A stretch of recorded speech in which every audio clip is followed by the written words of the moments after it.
Ya ternyata kalau dilihat sekarang memang ada hal-hal yang kita nggak sadar, oh ternyata itu kita masih memakai pikiran kita sendiri ya pada saat itu. Kita nggak benar-benar prioritasin Tuhan, kita juga mungkin belum jadi pribadi yang utuh. Lama-lama aku nggak ngerasa nyaman diperlakukan seperti itu. Dan di akunya sendiri dampaknya juga nggak baik karena aku jadi take it for granted. Hai, ini gue, Daniel, tetangga kamu. So guys, sebelum lanjut nonton video ini, jangan lupa ya, like dan share ke teman-teman kalian. Tekan tombol subscribe-nya, nyalakan bell-nya atau loncengnya. Thanks guys. Hai tetangga-tetangga gue yang gue sayangin, apa kabar semuanya? Semoga semuanya dalam keadaan aman, dalam keadaan sehat. Alright, kali ini bersama dengan tetangga gue, Jessica Mila, yang selama 2 minggu ini selalu ditanyakan di komen channel gue. Dan terima kasih juga buat restoran Yakiniku Yen Signature yang mendapatkan Michelin Guide juga ya, yang ada di daerah Senopati. Seperti biasa, gue akan ngobrol tentang bagaimana perjalanan hidup Jessica Mila. Terlebih lagi tentang spiritual journey-nya dan bagaimana Jessica Mila bisa bangkit ketika menghadapi masalah terberat dalam hidup dia. Siapa tahu aja kalian, para tetangga gue yang lagi menonton juga lagi menghadapi sesuatu yang sama. Kekhawatiran yang sama beratnya. Dan semoga saja kita bisa mendapatkan inspirasi atau harapan yang baru dari pembicaraan gue dengan Jessica Mila. Actually, cara manggil lu itu Jessica atau Mila gitu. Mila. But you know, 2 first names itu yang paling tricky kan. Nggak tahu kenapa aku dari kecil dipanggilnya Mila di rumah. Oke. Gitu, jadi ya udah. Semua orang akhirnya aku setiap kenalan selalu bilangnya Mila, kebiasaan, tapi sebenarnya orang juga banyak yang manggil Jessica. Masih banyak yang manggil Jessica. Masih banyak yang manggil Jessica. That's the problem with 2 first names sih menurut gue. Kayak you know, gue kadang-kadang bisa suka, sorry ya kalau misalnya nanti tiba-tiba gue panggil lo Jess gitu. Gak apa-apa. Dan Mila itu nama anak gue juga gitu. Remember like lu sempat ketemu anak gue juga pas lu main ke rumah. So jadi by the way jadi Mila sama Misha beberapa tahun yang lalu, there was like how many years ago? There was like 3 I guess. 3 years ago, 3 tahun yang lalu. Yeah. Lu sempet ke rumah kita dan saat itu kita lagi ada kayak perkumpulan berdoa gitu. You know, how do you feel about that? Kayak pas lu datang tuh gimana? Lu kayak stranger parah gitu gak sih? Kayak oh my goodness, what's happening? What kind of cult is this? Iya, aku tuh waktu itu aku lupa ya siapa yang ngajakin ke sana pertama kali, tapi akhirnya kita datang terus kayaknya semua tuh udah pada deket gitu. Sedangkan aku bener-bener kayak outsider nih, orang siapa nih datang tiba-tiba, tapi sebenarnya semua welcome banget sih sama aku dan Misha gitu. Terus aku akhirnya kayak melihat oh ternyata emang penting banget ya punya satu komunitas yang saling support gitu. Tapi memang kita mungkin harus cari yang benar-benar cocok kali ya, cocok-cocokan juga apa gimana. Dan pada saat itu mungkin karena waktu itu yang ngajakin aku juga kayaknya dari temannya Misha gitu. Dan kayak setelah hubungan kita udah mulai tidak membaik, kita gak lanjut datang lagi. Right. Iya sih, dan what did you get out of it? Kayak pas lu kemarin sempat datang ke rumah kita gitu ya, gue lupa juga apakah kita bergrup-grup, lu di grup cewek aja. Kita lagi rame banget waktu itu. Rame banget saat itu, 20 orang lebih kayaknya. Iya, jadi kita dibagi ke beberapa grup gitu, terus yang waktu itu dibahas tuh kayaknya emang tema khotbah di gereja waktu itu ya. Jadi dari tema itu dibahas sama-sama gitu. Dan kebetulan aku waktu itu juga gerejanya nggak di situ. Jadi ya udah aku lebih ke ikut aja gitu. Tapi seru banget karena kita dibagi ke grup. Abis itu kita harus doain temen-temennya gitu. Jadi kita saling mendoakan. Itu apa ya, itu awkward banget. Gue pas pertama kali ngelakuin itu jujur itu awkward banget, tapi itu sebuah kebiasaan yang ternyata sekarang ini jadi sebuah kebutuhan buat gue gitu. And you know, for some reason pas lagi pertama kali banget gitu ya, gue harus ngedoain salah satu sahabat kita. Saat itu dia lagi bermasalah sama pernikahannya. Itu gue kayak jadi yang sebelumnya ngedoain itu doanya yang you know level tinggi gitu kan. Iya, pokoknya udah kayak semua malaikat di surga itu udah turun gitu gara-gara doa dia gitu. Dan habis itu gue giliran gue yang pas doa kayak Tuhan bantuin teman saya ya, karena saya sayang sama dia. Saya yakin Tuhan juga, amin. Kayak gitu. Itu pertama kali ya banget gue ngedoain out loud. Tapi yet at the same time doa seperti itu yang benar-benar naif dan jujur itu yang kayaknya justru malah lebih kena gitu for some reason. Iya, aku juga ngerasa kayak gitu sih. Kayaknya kalau misalkan doa yang kata-katanya terlalu dipikirin atau dirangkai itu gak tahu kenapa kayaknya mungkin kurang kena. Karena mungkin gak tahu, mungkin gak dari hati atau gimana rasanya. Tapi kalau kita ngobrol kayak doa kayak ngobrol aja gitu sama Tuhan. Tuhan aku capek banget hari ini tapi makasih ya Tuhan gini. Itu tuh rasanya lebih kayak gimana ya, lebih deket aja gitu hubungannya sama Tuhan. Lebih intim gitu ya. Lebih intim gitu. Maksudnya gue juga bingung gitu kalau misalnya anak gue suka datang ke gue tiap pagi gitu ya. Ayahku yang begitu luar biasa. Yang mempunyai rumah di apartemen kita yang begitu indah. Dan begitu sayang kepada saya. Apa kabar ayah? Anak macam apa kamu? Iya. And I think itu ya, gue ngerasa kayak Tuhan kalau misalnya mau ngobrol sama kita juga ya emang sesantai itu sebenarnya gitu yang kayak Daddy, I'm hungry, can I have food? Iya sini. But alright, ngaku deh jujur, lu udah sempet nonton belum yang episode gue interview Misha? Udah, tapi emang belum selesai sih. Aku kayaknya nonton sampai part 3 atau 4 tapi baru setengah gitu. Jadi seperti tadi gue bilang juga di opening itu banyak banget yang minta lo untuk hadir dan gue interview gitu kan. Aku lihat sih di komen-komen karena begitu nonton langsung komen orang-orang apa ya gitu. Ternyata undang Jessica Mila gitu ya. Stalk juga komentar-komentar kita ternyata ya. Dia salah satu silent viewers gitu, silent stalker. Tapi gitu. seneng banget soalnya komentar-komentarnya tuh juga banyak yang mereka merasa terberkati sekali gitu ya.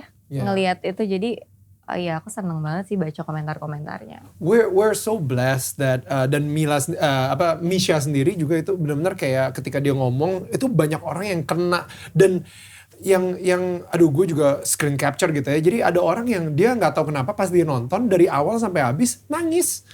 You know, like wow. Tapi aku nangis juga sih. Oh, oke. Itu nangisnya pas bagian mana? Bagian mana ya? Kayaknya bagian Misha nangis. Iya sih. Mungkin ya, tapi ya overall emang itu kena banget sih. Mungkin apalagi buat banyak orang pasti juga banyak yang ngalamin hal yang Misha alamin kan. Karena problemnya juga ya pasti banyak yang relate lah. Putus cinta pada saat itu. Terus ngerasa down banget. Karena emang pada saat itu kita hubungannya seserius itu. Kita udah mengarah ke, ya udah sempet ngomongin kalau kita menikah gimana dan lain-lain. Jadi ya pasti sedih banget lah gitu. Misha pas putus sama lo, akhirnya dia benar-benar sampai jatuh ke depresi, ya kan? Dia sampai bilang kayak dia ngilang selama 2 minggu ke Bali, and benar-benar sampai nggak bisa di track gitu kan? Dan gue kaget banget sih, maksudnya. Dan abis itu sampai Tuhan datang ke dia untuk menyelamatkan anaknya sendiri lewat mimpi, gitu. You know, ketika dia 2 minggu di Bali, lu lagi di mana? Aku nggak tahu sih. Yang pasti aku di Jakarta aja, dan waktu itu tuh juga kalau nggak tahu kenapa mungkin aku nggak merasakan apa yang Misha rasakan lah pada saat kita pisah gitu. Jadi aku lebih ke, aku nggak tahu, mungkin karena aku udah ngalamin beberapa kali kehilangan orang yang deket banget sama aku, dan kehilangannya tuh benar-benar meninggal gitu. Aku udah nggak bisa ketemu lagi. Jadi aku tuh ngerasa setelah melewati proses itu, aku tuh tahu ya namanya semua apa ya, misalnya semua orang yang Tuhan percayakan sama kita, mau itu keluarga, teman, pacar, itu tuh juga Tuhan bisa ambil kapanpun kalau emang Tuhan mau gitu. Jadi ya aku tuh udah di tahap semuanya aku serahin sama Tuhan aja lah gitu, termasuk hubungan aku sama Misha. Aku nggak tahu kenapa pada saat pacaran sama Misha tuh semuanya baik-baik aja. Misha baik banget. Kita mungkin itu salah satu hubungan yang aku bener-bener dari awal tuh aku pikirin banget gimana caranya supaya hubungan kita bisa tetap di dalam Tuhan terus. Karena aku tahu kita tujuannya serius gitu, dan aku nggak pengen salah pilih pasangan hidup gitu kan. Jadi ya sebenarnya aku ngerasa pada saat itu kayak udah mulai dengan cara yang benar dibandingin yang sebelum-sebelumnya mungkin nggak pernah tanya sama Tuhan dulu, Tuhan pacaran sama ini oke nggak gitu, mungkin nggak pernah nanya. Tapi pada saat sama Misha tuh aku bener-bener aku berdoa juga, aku tanya Tuhan dan lain sebagainya. Tapi tiba-tiba di pertengahan hubungan kita tuh nggak tahu kenapa perasaan aku tuh hilang aja gitu tiba-tiba. Wow. Sedih banget, sedihnya tuh tapi bukan karena aku kayak gitu ya, cuman sedih karena aku tahu Misha baik banget. Dia seiman, susah banget cari pasangan yang seiman gitu ya.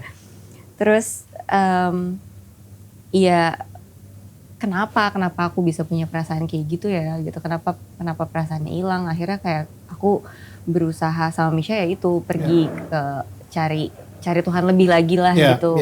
Karena aku takut pada saat itu nih kayaknya emang salah di gue kali ya, gue emang gak bisa bersyukur aja apa gimana ya, kok udah ada orang sebaik ini masih aja punya perasaan kayak gitu. Tapi akhirnya kayak aku kayak lu ngerasa gak bersyukur, ungrateful jadinya. Ungrateful banget gitu, kenapa sih gue kayak gini. Tapi namanya perasaan aku gak bisa paksain juga. Sampai Tuhan kalau emang aku harus sama Misha, tolong dong bikin aku bener-bener bisa sayang sama Misha kayak Misha sayang sama aku. Karena aku tahu Misha sayang banget sama aku. Jadi aku gak pengen banget sebenarnya nyakitin hati dia juga gitu kan. Tapi gak tahu kenapa ya, mungkin emang Tuhan punya rencana lain gitu. Dan ternyata kalau dilihat sekarang memang ada hal-hal yang kita gak sadar, oh ternyata itu kita masih memakai pikiran kita sendiri ya pada saat itu. Kita gak benar-benar prioritasin Tuhan, kita juga mungkin belum jadi pribadi yang utuh. Kita masih kayak sama-sama belum sedewasa itulah untuk hubungan yang serius gitu. Tuhan masih pengen kita belajar lebih banyak hal lagi gitu. Dan saat itu kalau karena aku perempuan, mungkin aku mencari sosok yang juga bisa menjadi pemimpin gitu, kayak jadi leader. Dan mungkin pada saat itu karena kita berdua juga sama-sama masih belum dewasa secara kerohanian juga, jadi ya Misha juga belum bisa jadi leader, akunya juga belum bisa mau gimana ya, aku belum bisa humble myself untuk ya udah respect aja sama Misha, dia pacar lo saat itu gitu, belum bisa kayak gitu juga. Jadi faktor kedewasaan sih ya menurut aku sekarang aku bisa lihat, oh mungkin emang harus ngelewatin proses ini biar kita sama-sama lebih dewasa lagi gitu. Dan kalau misalnya bukan karena putus tersebut, so obviously, sorry ya, I'm just gonna straight things out, berarti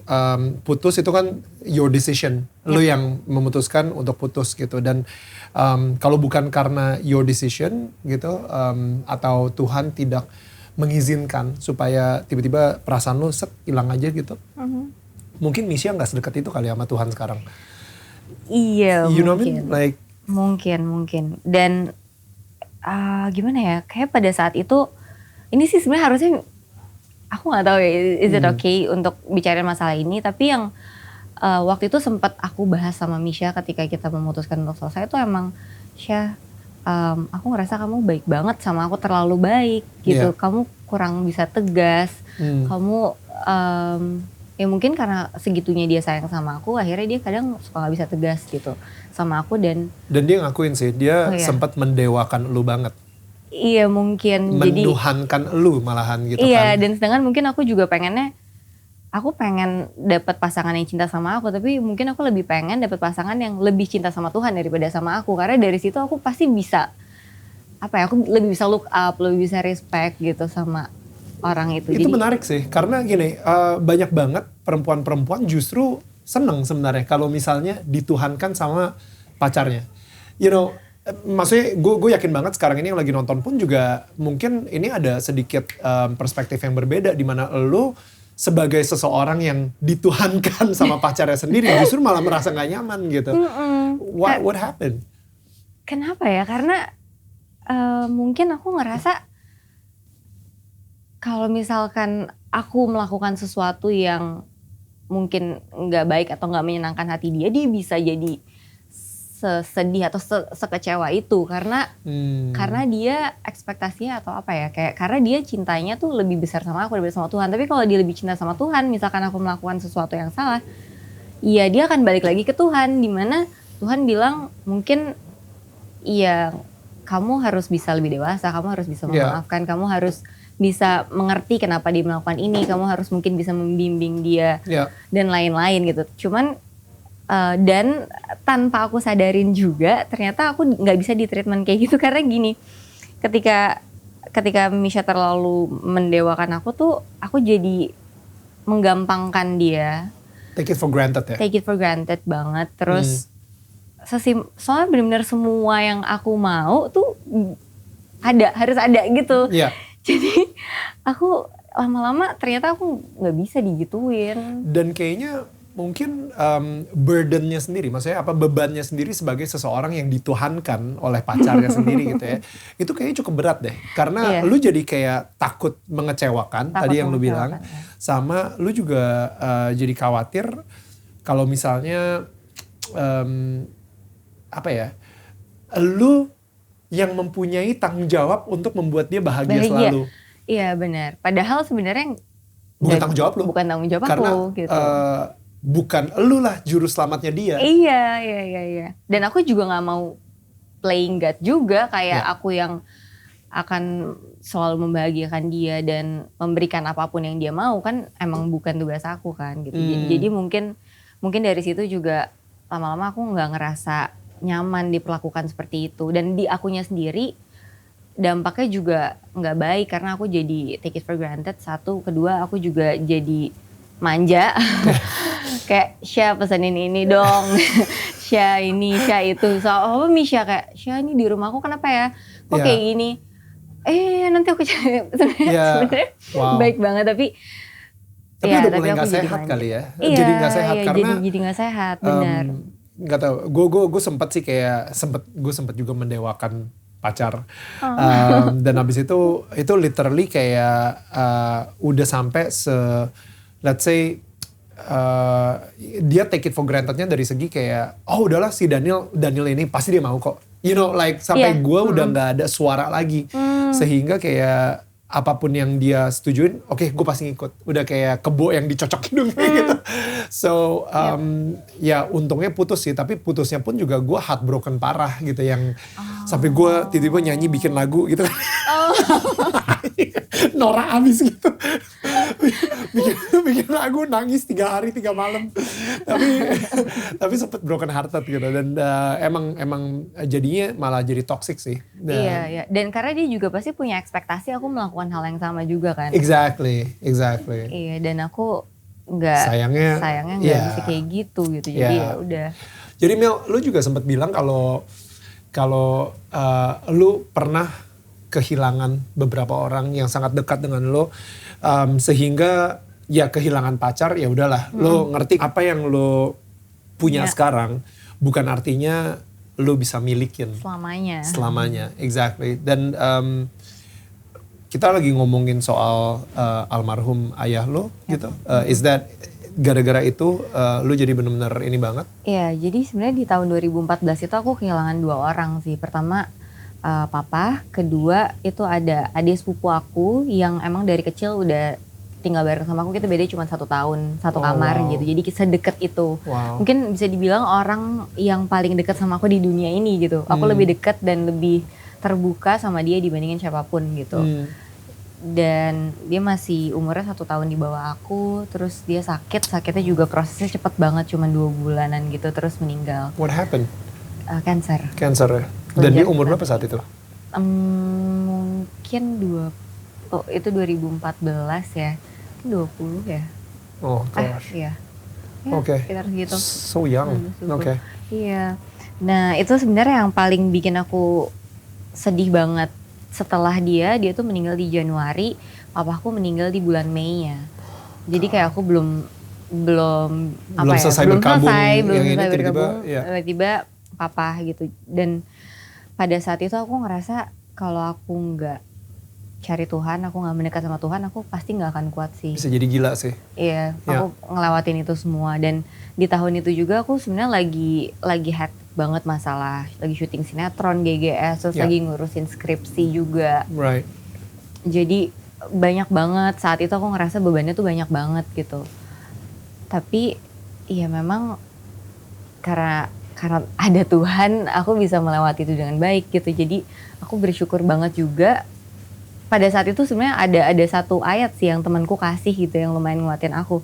Roma 8 ayat 18. The pain that you've been feeling cannot compare to the joy that is coming gitu. Jadi pada saat itu aku ngerasa oke, ini emang rasanya berat banget sih, sakit banget. Tapi kalau misalkan aku bisa ngelewatin ini sama Tuhan, pasti iya setelah ini aku akan bisa mendapatkan sesuatu yang berharga banget juga gitu. Dan benar gitu, kayak setelah aku bisa melewati itu semua berkat dari Tuhan, terus ya berkat apapun lah, bukan cuma materi ya, tapi memang pada saat itu yang berasa banget adalah dari materi, karena aku tuh bukan dari keluarga yang gimana-gimana gitu, jadi memang aku dari kecil harus kerja buat membantu keluarga juga.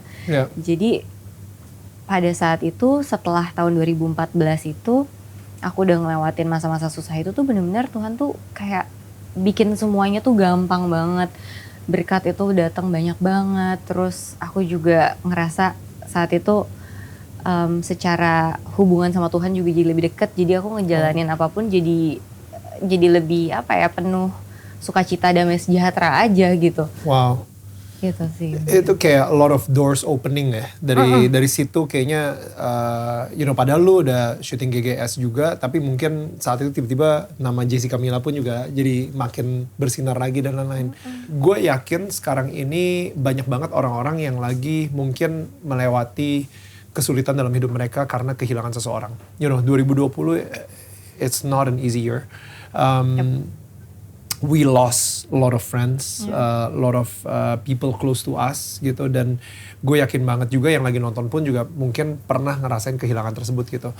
Boleh nggak lu share prosesnya gimana sih sampai lu akhirnya, lu tadi bilang berpegang terus sama Tuhan, tapi yet at the same time ketika lu lagi berkabung tersebut dan tiba-tiba bokap lu meninggal juga gitu, and how do you process that? Dan apakah lo berdoa setiap malam atau lo melakukan puji-pujian atau what did you do gitu? Iya, yang pasti aku lebih banyak berdoa, lebih banyak dengerin khotbah. Pada saat itu misalkan aku lagi syuting, lagi ada break, waktu itu aku coba untuk dengerin firman Tuhan aja. Terus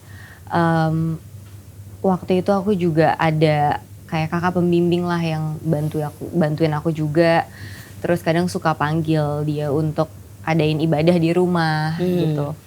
Dan mungkin biasanya orang-orang tuh kalau misalnya ngalamin sesuatu yang berat gitu ya, termasuk aku pada saat itu awalnya selalu punya pertanyaan, kenapa ya Tuhan gitu, kenapa sih harus kayak gini, kenapa sih dia masih muda, kenapa nggak disembuhin aja sih gitu. Kayak banyak banget pertanyaan kenapa dan kenapa, tapi sebenarnya harusnya pertanyaan yang kita tanyain pada saat kita ngalamin kejadian yang berat tuh adalah bagaimana caranya kita bisa melewati ini dengan baik sama Tuhan gitu. Wow, so good. Karena kalau kita fokus sama kenapa aja ya emang nggak semua hal di dunia ini bisa atau harus kita ngerti gitu kan.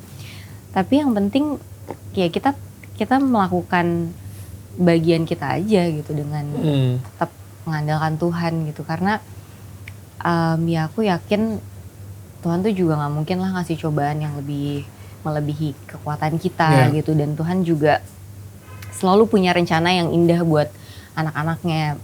Dia bekerja dalam segala sesuatu untuk mendatangkan kebaikan bagi orang-orang yang mengasihi dia. Jadi selama kita berpegang sama janji-janji Tuhan dan kita tahu Tuhan selalu baik sama kita, kayaknya semua hal yang sulit itu pasti kita bisa lewatin gitu. Lu jadi berpegang banget sama janjinya Tuhan ya. Kayak lu tahu kalau misalnya saat itu itu mungkin adalah sebuah season atau sebuah fase di dalam kehidupan lu yang benar-benar dibutuhkan banget gitu untuk membuat lu lebih berkembang lagi karena ya itu, you stay hopeful dari si Roma 8:18 itu ya. You stay hopeful karena ada janji Tuhan dalam sukacita ini nih. Setelah lu ngelewatin ini semua nanti akan ada sukacitanya gitu kan. Iya.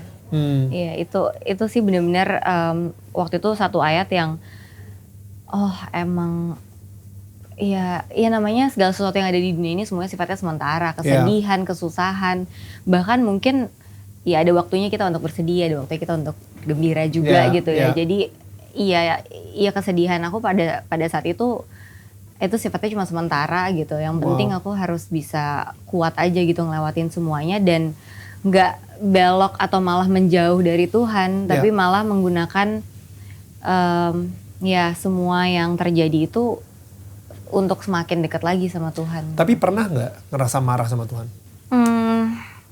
Mungkin bukan marah ya, tapi kecewa. Karena pada saat pertama kan yang meninggal itu si adik aku tuh berdoanya benar-benar, aku tahu nih, aku yakin banget Tuhan pasti mau sembuhin. Mungkin Tuhan mau menunjukkan kuasanya lewat si adik aku gitu. Karena jadi lu sempat ngedoain dia, doain kesembuhan, doain mukjizat. Karena aku nggak kepikiran sama sekali dia bakal meninggal, karena dia dari sehat banget, tiba-tiba divonis kanker, terus baru kemo 2 kali meninggal gitu. Jadi aku benar-benar belum ada di fase dimana aku pasrah Tuhan, ya udah deh kalau Tuhan mau ambil, belum ada di fase itu. Masih di fase yakin. Bahkan pada saat dia meninggal tuh di kamar aku. Kita lagi doa sama-sama, udah selesai perjamuan kudus. Dan aku pikir itu adalah momen dimana dia akan menerima kesembuhan, tapi ternyata enggak gitu.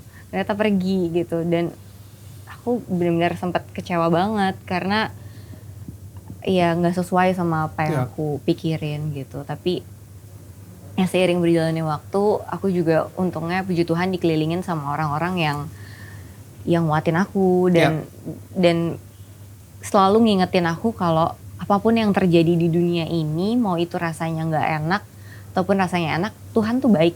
Tuhan tuh baik tuh udah absolut gitu, udah nggak ditentukan sama apa yang terjadi di dunia ini gitu. Jadi percaya aja apapun yang terjadi, ya Tuhan sayang sama aku gitu. Jadi pada akhirnya lu juga ngerasa emang dia akhirnya sembuh sih.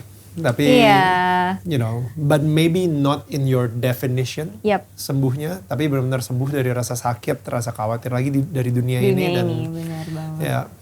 Ya, dan aku yakin banget dia mungkin emang dia yang mau juga, kayak dia mungkin lebih memilih untuk sama Tuhan aja gitu. Kita nggak tahu kan, kita nggak bisa maksain juga kan pada saat itu. Tapi aku yakin banget sih sebenarnya dia tuh soalnya orang yang baik banget juga. Dia orang yang selalu ngingetin aku. Dia tuh pernah ngomong kayak gini sama aku. Namanya ini siapa? Lucu banget, Afia. Oke. Dia pernah ngomong kayak,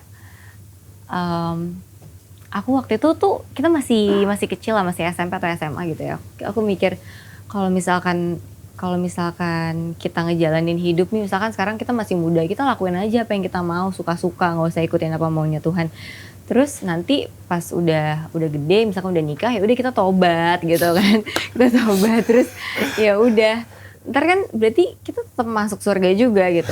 Terus dia ngomong gini, tapi kan kita nggak tahu hidupnya sampai kapan. Aku kayak, ya benar juga sih. Kalau misalkan tiba-tiba 1 jam lagi Tuhan ambil kita tuh bisa loh. Tapi kan kondisi iman kita, kondisi kita saat itu lagi kayak gimana gitu. Bisa banget. Jadi ya dia orang yang sangat berpengaruh juga lah dalam hidup aku gitu. Jadi sedih banget waktu dia pergi. Lo lahir di sebuah keluarga yang very multicultural banget ya. Jadi maksudnya di mana ayah beragama Muslim dan ibu beragama Kristen ya. Nah itu efek ke lu gimana sekarang ini sebagai seseorang yang mungkin tumbuh di 2 agama yang berbeda kayak gitu? Lebih toleransi sih pastinya. Dan aku tuh mungkin kalau misalkan aku nggak tumbuh di 2 agama yang berbeda, mungkin aku juga akhirnya nggak punya perspektif yang cukup luas dalam masalah agama. Dan menurut aku yang aku bisa lihat dari papaku tuh juga, yang bisa aku pelajarin dari papaku tuh juga banyak banget. Papaku tuh orang yang penuh kasih banget, sabar banget orangnya. Dan aku belajar untuk lebih sabar, lebih tenang, lebih berserah sama Tuhan juga. Itu juga banyak dari papa gitu. Jadi ya kayaknya aku bisa ngelihat mama sama papa tuh walaupun beda agama, tapi mereka juga punya apa ya, kayak saling melengkapinya tuh ada gitu dalam hal itu. Dan ya pasti aku jadi sekarang menilai menilai orang lain juga nggak cuman berdasarkan oh dia agama ini pasti kayak gini, agama ini pasti kayak gini. Enggak kan, setiap orang tuh menurut aku beda-beda banget. Bisa aja emang dia berbeda keyakinan tapi malah dia bisa mengajarkan banyak hal juga sama kita gitu. Betul. Nyokap lu sendiri kan bilang kalau misalnya lu nyari suami gitu kalau bisa yang imannya sama. So but based on her experience gitu, yang nikah dengan seseorang yang iman berbeda, why do you think she said that gitu? Karena dia mengalami kayak hal yang mungkin dia bilang kalau di awal pernikahan itu dia ngalamin kejadian yang berat banget sebenarnya buat dia, kayak pernikahannya tuh juga hampir hancur. Tapi karena dia tahu agama Kristen itu Tuhan membenci perceraian, dia nggak mau cerai. Oh wow. Gitu. Jadi papaku sempat ngajak mamaku untuk pindah waktu udah berapa tahun menikah gitu, dan mamaku nggak mau, dan akhirnya mereka jadi diem-dieman lah. Mereka tetap satu rumah tapi mereka nggak komunikasi gitu. Nah pada saat itu menurut mamaku itu berat banget, tapi akhirnya dia bisa lewatin gitu, dan dia nggak pengen aku mengalami hal yang sama nantinya, karena manusia itu, mamaku bilang manusia bisa berubah. Mungkin sekarang dia terima-terima aja, tapi nggak ada yang tahu ke depannya kalau dia pengennya kamu ikut dia, dan akhirnya jadi nggak bisa saling menghargai satu sama lain. Terus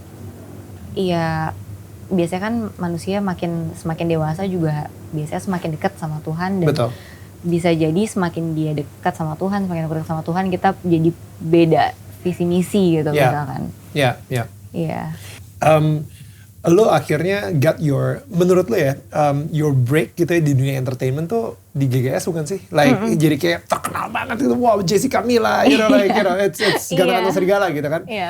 Gue gak tau ya, gue selalu bercanda sama temen gue gitu, kayak misalnya gila, ini aktor di GGS itu ya menurut gue yang paling komit banget. Maksudnya dia pasti, ini mungkin orang kalau misalnya udah ngeliat di sinetronnya gitu ya, gak ngeh gitu, karena ada special effect dan lain-lain. Tapi maksudnya pasti ada momen dimana dia harus acting yang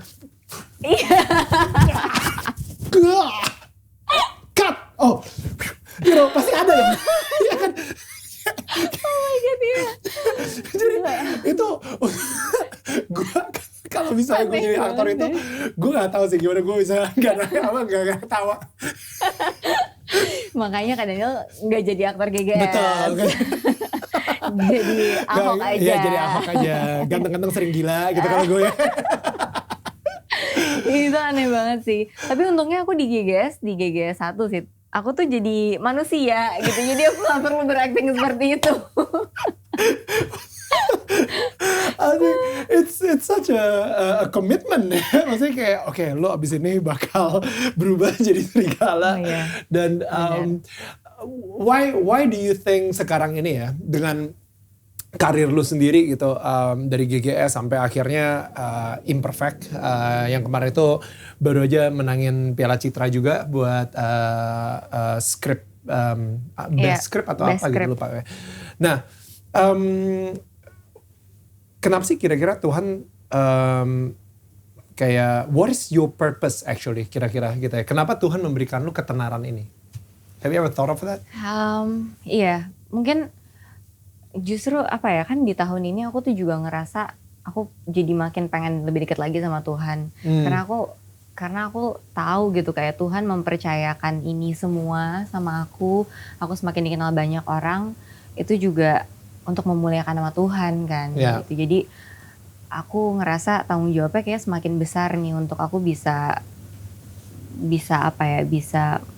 memberikan impact yang positif buat orang-orang yang kenal sama aku gitu.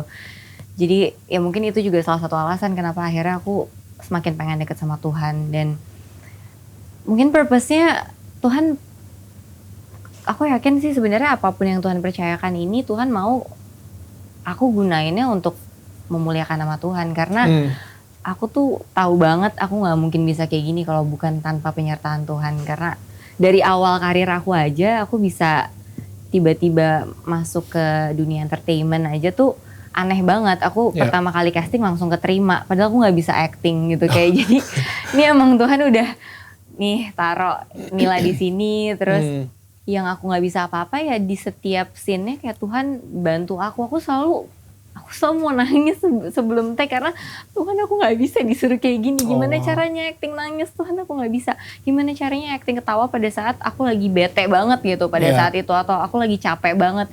Waktu itu umur 10 tahun kan pertama kali mulai. Tapi bisa sampai di titik ini tuh apa gitu kalau bukan emang Tuhan yang menyertai aku di setiap langkah aku bisa sampai kayak gini. Dan bahkan di film Imperfect aja aku tuh sempat ngomong di tahun sebelumnya pengen deh main di filmnya Kak Ernest. Ada beberapa sutradara juga yang aku sebutin tapi salah satunya Kak Ernest. Terus Tuhan jawab. Terus aku selalu suka banget setiap nonton Kak Reza. Terus di situ Tuhan kasih itu. Cuman harga yang harus dibayar adalah saat itu aku harus naikin berat badan kan. Jadi emang aku sempat kayak Tuhan makasih udah jawab doa aku, tapi kenapa sekalinya dijawab aku harus kayak ngelakuin hal yang aku tuh takut banget Kak kalau berat badannya naik dulu. Aku tuh tipe yang naik 1 kilo aja udah oh my god gimana nih gitu. Iya, jadi begitu disuruh naikin berat badan 10 kilo kayak iya Tuhan iya makasih gitu, tapi kenapa ya harus naikin sampai 10 kilo, bahkan waktu itu bilangnya 10 sampai 15. Tapi ya pada saat itu aku kayak lagi baca sebuah renungan dan di renungannya itu tuh bilang kalau kita tuh diciptakan sama Tuhan, setiap manusia itu sempurna menurut gambar dan rupanya. Terus nilai kita tidak ditentukan dari apa yang kelihatan, tapi apa yang di dalam itu jauh lebih penting. Terus aku ngerasa kayak Tuhan tuh pengen ngajarin aku masalah ini karena selama ini aku selalu mengkhawatirkan apa yang kelihatan gitu. Jadi kayak banyak waktu yang terbuang mungkin untuk lebih memperhatikan penampilan luar. Padahal sebenarnya yang Tuhan mau, ya aku lebih mengembangkan mungkin talenta yang Tuhan punya, yang Tuhan kasih maksudnya. Terus mungkin memakai waktu aku untuk melayani orang lain gitu daripada aku mikirin tentang gue kayak gini aneh gak sih, aduh gue gendutan ya, aduh gue ini ya gitu. Jadi kayak insecure banget yang akhirnya aku jadi berubah terlalu jadi fokus. syukur. Iya. Kemakan tagline-nya, nonton ya? nonton banget. Kemakan tagline. Iya tapi jadi gak bersyukur bener sih. Karena fokusnya jadi ke kekurangannya aja gitu. Terus ya dari film Imperfect aja juga Tuhan ngajarin aku banyak hal banget. Kalau udahlah ngapain sih mikirin, sebenarnya fisik itu kan given juga gitu, kita tinggal syukurin aja. Dan pada saat itu ya memang kalau aku memilih untuk nggak ngambil film itu karena aku takut naikin berat badan, ya aku nggak akan dapat pelajaran yang berharga ini gitu. Sempet nggak ada rasa untuk nolak ketika disuruh naikin badan? Ada sebenarnya. Bukan nolak sih, cuman udah mungkin nolak sama nerima tuh kayak 70-30 gitu. Karena gak tahu ya, mungkin aku masih dulu berpikir di dunia entertainment ini tuh fisik tuh diperhatiin banget, apalagi perempuan gitu. Aku tuh naik berat badan dikit sebenarnya aku sering banget dikomenin, Mila gendutan ya, turunin ya buat sebelum syuting ya 3 kilo aja gitu. Jadi akhirnya aku tuh selalu ngerasa ya aku harus kurus terus gitu. Terus aku jadi fokusnya ke fisik terus gitu. Padahal harusnya nggak seperti itu. Dan awal-awal sempat mikir aku takut nggak dapet beberapa, mungkin takutnya nanti setelah ini kalau aku nggak bisa balik kurus lagi, pekerjaan-pekerjaan yang harusnya aku dapat nanti masih bisa nggak ya, iklan-iklan dan lain sebagainya. Tapi gila sih, Tuhan benar-benar bantu aku dari awal sampai akhir filmnya. Dan ya kebalikan, justru setelah film ini malah lebih banyak lagi juga pintu yang terbuka gitu. Dan aku malah seneng karena aku jadi bisa keluar dari insecurity aku yang aku alamin dulu gitu. I'll be honest, gue sendiri juga, gue bukan penonton Ganteng-Ganteng Serigala. Just let it go out there gitu. Gue bukan gitu ya. Tapi gue penonton Imperfect gitu. And I think I really enjoy the movie. Dan buat gue acting lu di situ benar-benar meyakinkan banget. Dan emang gue ngerasa ada beberapa teman-teman gue yang gemuk juga, dan mereka juga mempunyai persepsi pemikiran seperti itu gitu. You know, and I think dari film Imperfect itu lu berhasil nge-liberate, kayak ya itulah apa yang dari insecure jadi bersyukur gitu. Jadi kayak lu selain Ernest sama Meisha juga gitu yang benar-benar gue respect banget, dan I think kalau gue nggak bisa mikirin siapa lagi sih di sini yang bisa ngambil role tersebut selain lu gitu. Keren banget, asli keren banget. I really enjoy it. Gue ngerasain juga karena sebagai Pak Ahok gue juga harus ningkat, gue harus ngebukin badan juga. So but yet kesaksian yang keluar dari mulut gue bukan soal insecurity gue jadi Pak Ahok, insecurity gue karena harus naikin berat badan, tapi lebih ke he's a political figure kayak gitu. Sama juga tuh ada perasaan di mana should I or should I not? But yet I think ya itulah ya, kesaksiannya juga beda banget. Tapi I think it's at the end of the day it's God who get the glory, ya nggak sih? Ya. Dan lu pas lagi di Imperfect tersebut berarti lu berhasil nge-let go atau lu berhasil kayak surrender, menyerahkan si ketakutan lu atau image bahwa gemuk itu nggak akan diterima lagi di dunia entertainment. Ya nggak sih? Kayak dan gue juga ngerasa sih ketika lu berani nge-let go salah satu fear lu atau insecurity lu ke Tuhan, Tuhan akan membuka pintu lebih banyak lagi sih. Itu sih, sama apa yang lagi gue alamin sekarang ini actually, like, untuk Indonesian Idol gitu, yang lu bisa nonton di channel YouTube lainnya. Kecuali di YouTube gue sendiri. I don't know why. Gue promosiin channel YouTube orang lain sekarang. Tapi gue ngerasain banget ketika gue nge-let go, gue khawatir, kalau misalnya gue bukan host Indonesian Idol, gue siapa? Gitu, sama kayak kalau misalnya Jessica Mila sekarang orang ngelihatnya gemuk, atau gue nanti naik 10 kilo, nanti gimana?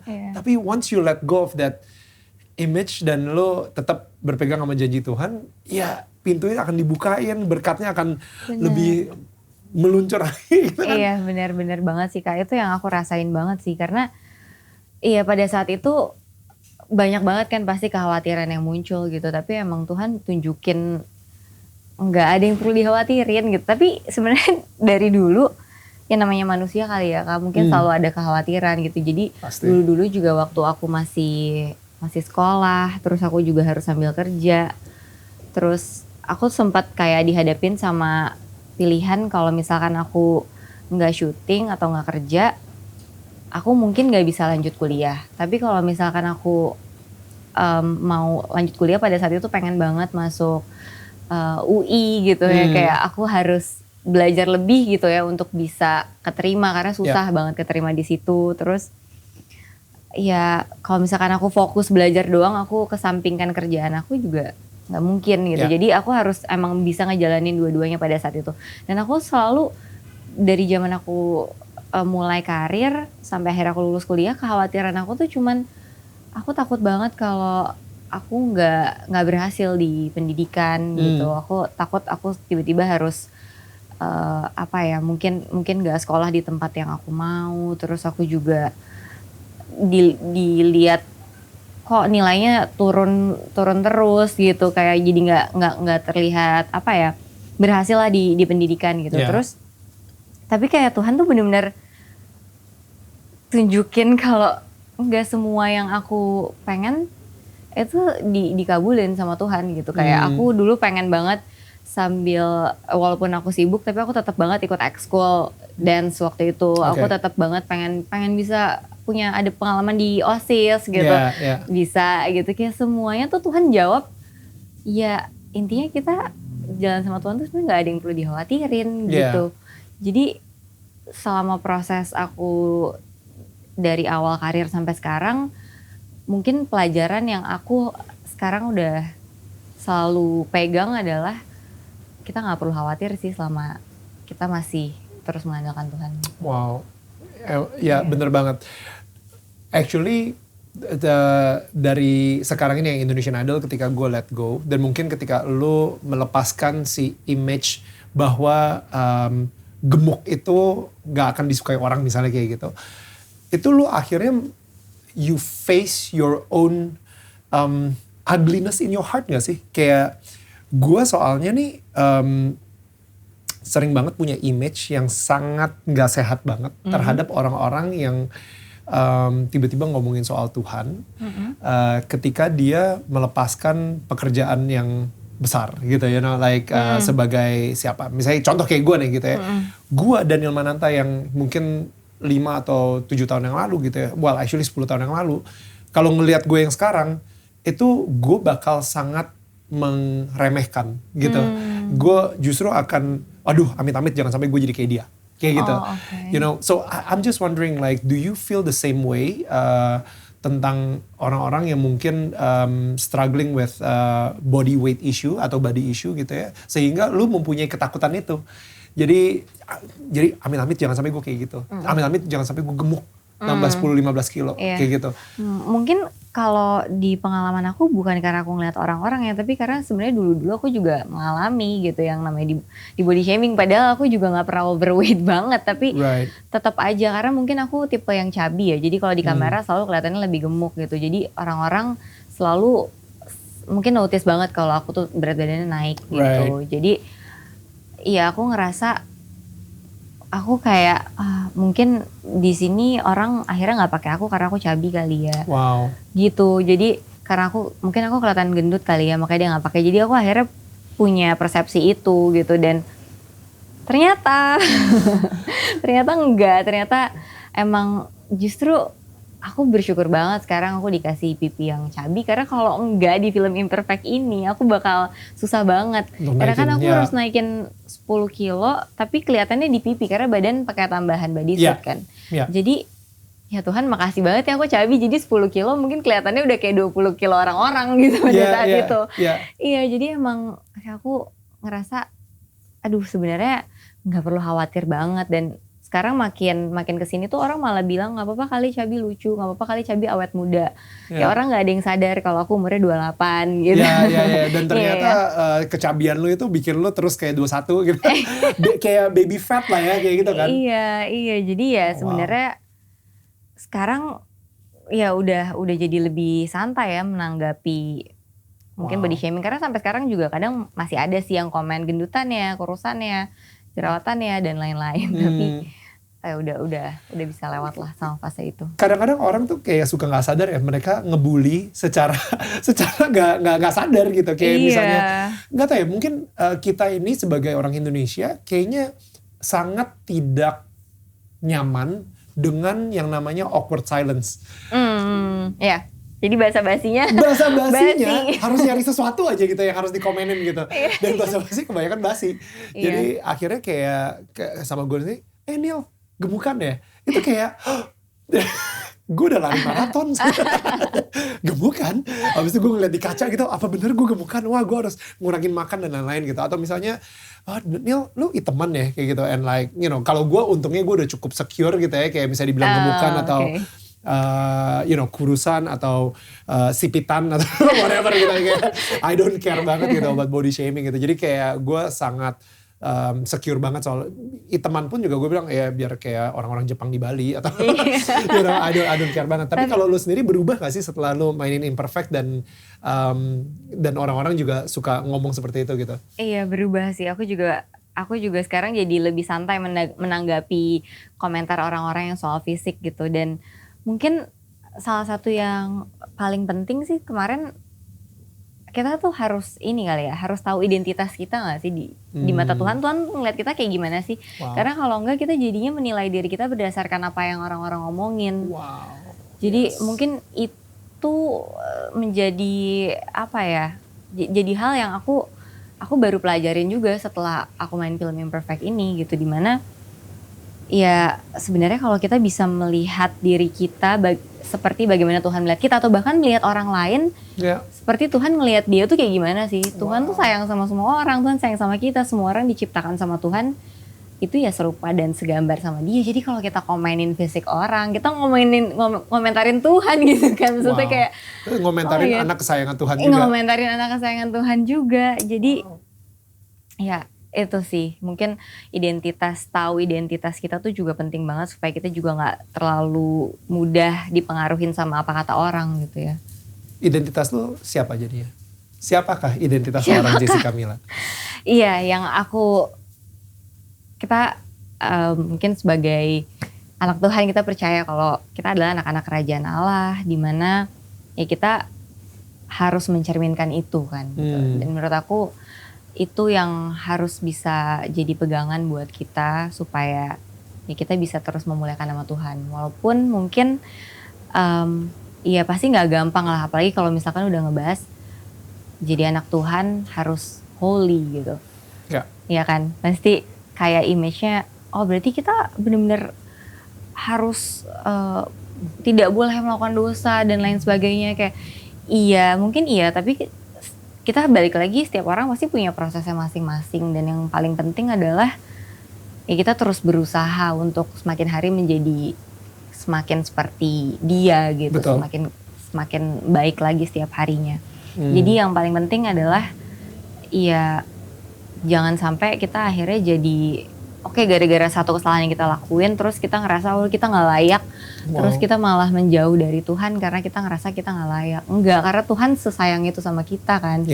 Jadi apapun ya yang kita lakuin, Tuhan sebenarnya tetap sayang sama kita.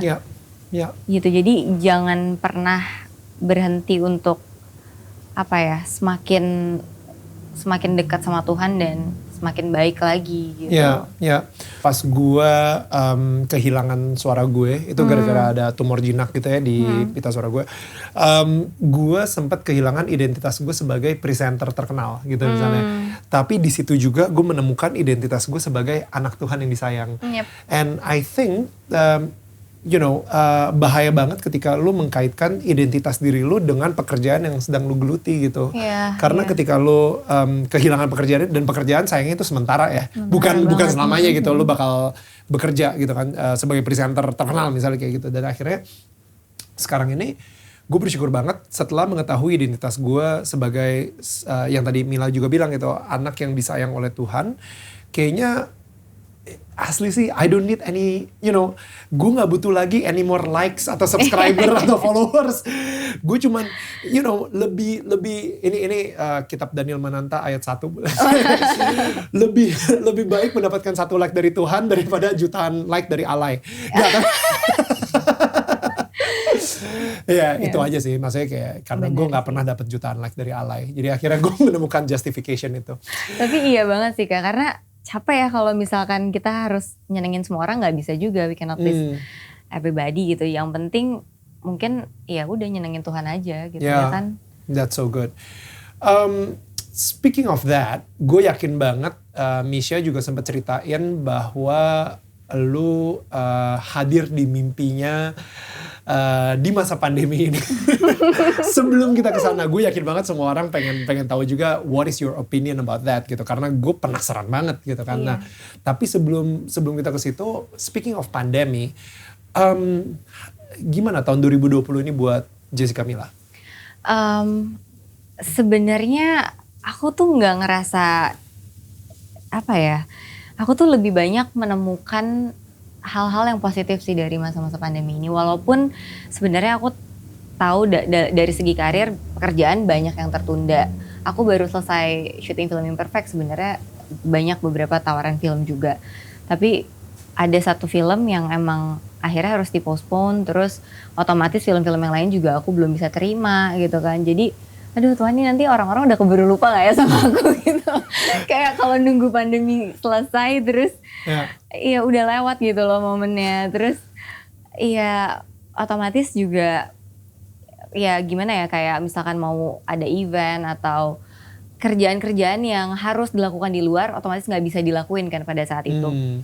Tapi aku kayak dikasih waktu sama Tuhan buat berapa bulan itu di rumah.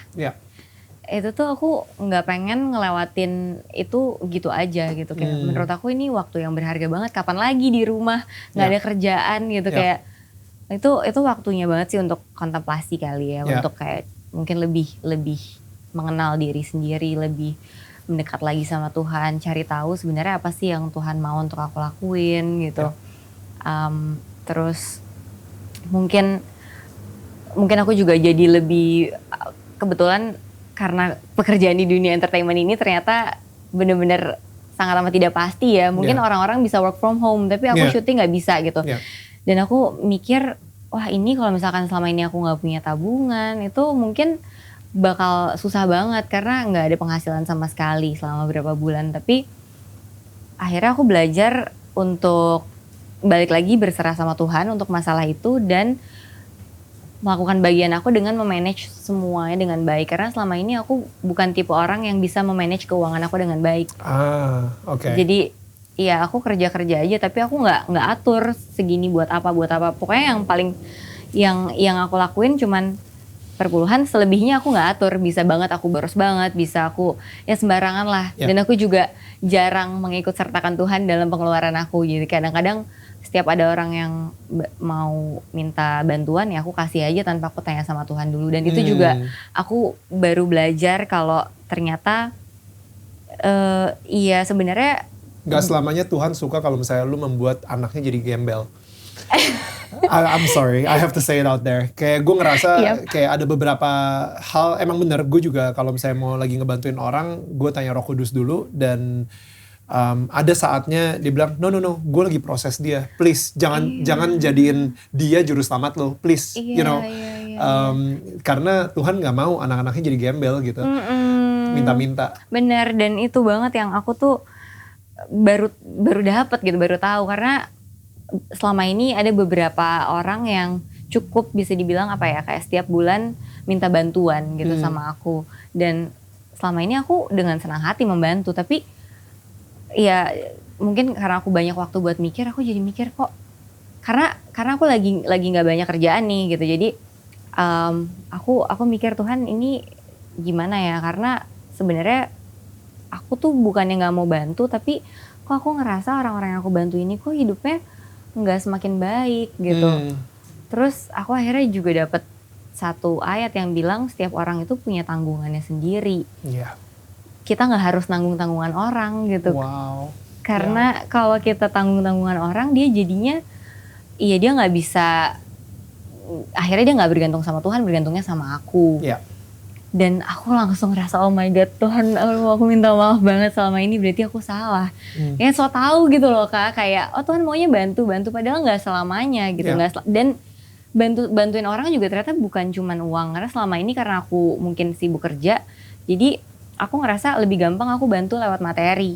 Karena tinggal kasih udah. Tapi padahal bisa aja yang dia butuhkan support atau tenaga atau waktu aku buat dia gitu kan. Mungkin kalau misalkan aku bisa banyak waktu buat dia, aku bisa sharing juga tentang gimana sih aku keluar dari masa-masa sulit aku zaman dulu sampai akhirnya sekarang aku bisa punya banyak, mungkin ada banyak berkat lah dari Tuhan gitu. Apa sih yang aku lakuin? Aku nggak sharing itu, aku cuman kasih aja. Terus akhirnya selama bertahun-tahun orang-orang itu ketergantungan dan nggak belajar untuk bergantung sama Tuhan. Aku sedih banget sih, karena aku ngerasa bersalah banget pada saat itu. Oh wow. Dan di situ akhirnya lu juga di masa pandemi ini sekali lagi, dimana lu tadi sempat bilang, wah gue insecure banget nih jadinya nih kalau misalnya orang-orang nanti ngelupain Jessica Mila gimana, which is like it's impossible by the way. Tapi kayak ya I don't know ya, gue sendiri juga untungnya sih gue nggak pernah mikirin itu gitu, karena gue yakin banget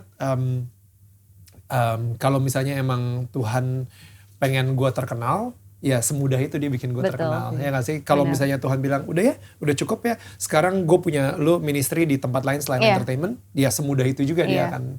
So, gak tau kalau misalnya dari lu sendiri gimana akhirnya untuk bilang, karena ada insecurity tersebut dimana lu ketakutan banget bahwa lu orang akan ngelupain lu gitu misalnya. Gimana ya, sebenarnya sih pada saat itu lebih ke, kadang kan kita suka ada pemikiran negatif, abis itu pemikiran positif gitu kan. Kayak ya udah aku sekedar kepikiran aja, tapi ya puji Tuhan sih itu nggak bikin aku sampai stres banget gitu ya. Jadi sebenarnya itu nggak jadi kekhawatiran yang besar, tapi sempat muncullah pemikiran-pemikiran seperti itu. Dan selama masa pandemi ini aku ngerasa berkat Tuhan tuh bener-bener nggak habis-habis sih Kak, bener-bener ada aja gitu. Dan aku tuh waktu itu sempat karena banyak di rumah dan orang tuh akhirnya banyak yang bisnisnya beralih ke makanan gitu ya.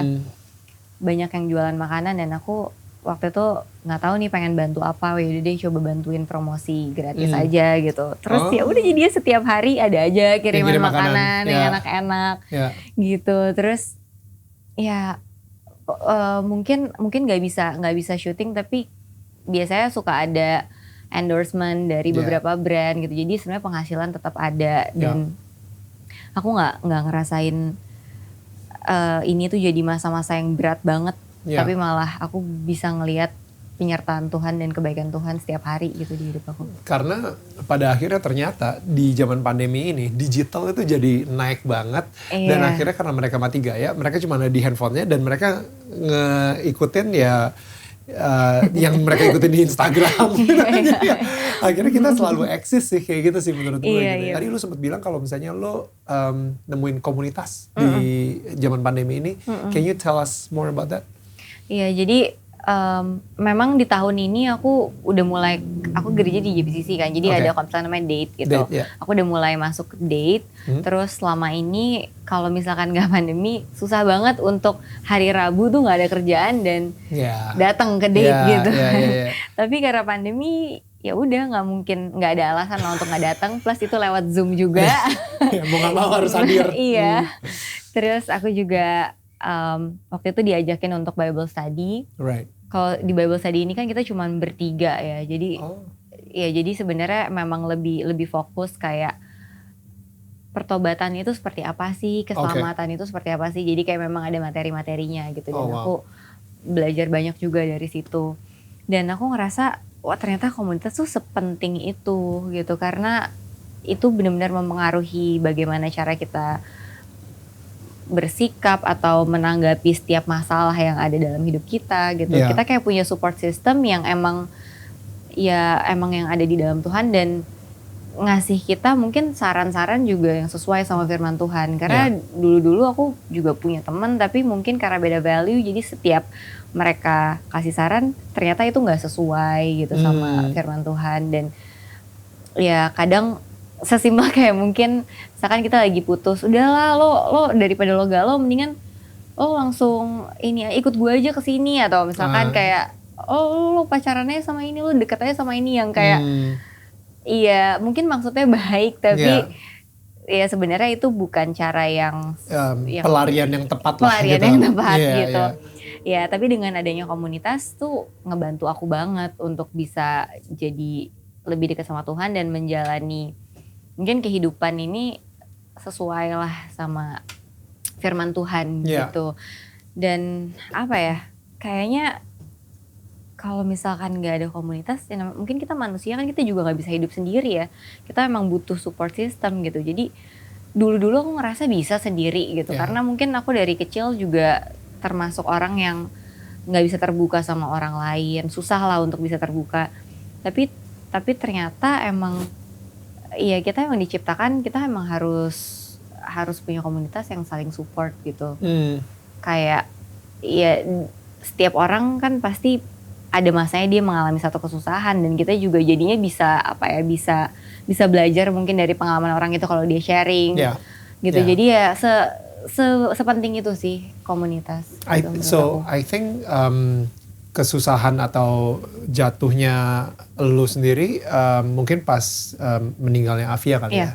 And kayak Tuhan sekarang ini I know gak akan ada orang yang bisa menggantikan Afia, tapi yet Tuhan terus mengirimkan orang yang akan bisa membuat lu nyaman untuk bercerita, ya kan sih, ke orang-orang ini gitu. Iya benar. Karena butuh banget sih, gue sendiri juga ngerasa butuh banget, minimal kayak gue juga pengen nanya sama yang lagi nonton juga gitu ya. Ketika ada sebuah masalah yang menimpa diri lo, atau sebuah kebahagiaan yang menimpa diri lu juga gitu ya, kebahagiaan yang lu mau rayakan juga gitu ya. Kira-kira siapa sih orang pertama yang lu telepon gitu, tapi bukan dari keluarga lu kayak gitu. Siapa sih orang pertama yang akan lu datengin atau lu ceritakan dan mereka akan ngelihat lu dan mereka nggak akan ngehakimin lo gitu, atau mereka nggak akan iri sama kebahagiaan yang lo baru dapatkan gitu. Nah tadi lo bilang kayak lo menjalani ini dengan 2 atau 3 orang gitu, dan menurut gue itu sempurna banget sih, karena ketika lo sendiri bisa ngedapetin 1 orang lagi atau 2 orang aja ya di hidup lo yang bisa menerima lo apa adanya, nggak akan menghakimi lo, nggak akan sirik sama lo, sama kesuksesan lo.